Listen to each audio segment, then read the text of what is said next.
का बजट कितना घटा आप लोग थोड़ा याद कर लीजिए। और पिछले 7 तरह के बजट में आज जो वित्त मंत्री बजट भाषण को पढ़ रहे थे, पिछले साल भी वही वित्त मंत्री थे, मुख्यमंत्री भी वही थे। और बहुत अधिक योजना की अगर हम चर्चा ना करें तब भी मैं 2-3 बातों को जोड़ के यहाँ उल्लेख करना चाहूँगा। पिछले साल सरकार ने सदन में घोषणा की किसानों की कर्जा को हम माफ़ करेंगे।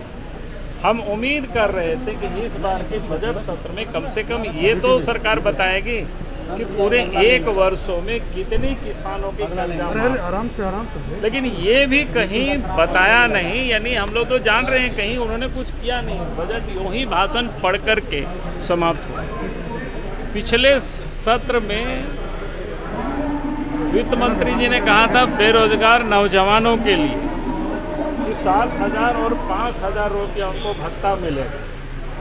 कम से कम हम उम्मीद कर रहे थे कि इस बार बजट सत्र में जब भाषण देंगे और कृषि पर आगे की योजना बताएंगे युवाओं के लिए, कम से कम उस वक्त तो इतना तो बताते कि इस वर्ष कितनी नौजवानों को भत्ता दिया गया।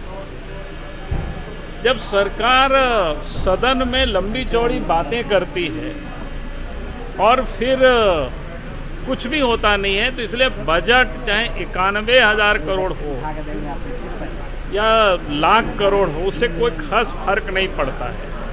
मैं तो लोगों से कहता हूँ, आप याद करो जब झारखंड राज्य बना था उस समय तो 3,000 करोड़ से कम का बजट था और तब झारखंड में चारों तरफ काम ही काम दिखता था। और झारखंड ही नहीं बल्कि पूरे देश में लोग उसकी चर्चाएं होती थी कि भाई काम कहीं देखना है तो झारखंड में जा कर के देखो। और आप तो पूरे 1 वर्षों में आप सब देख रहे हैं कि भाई क्या स्थिति है।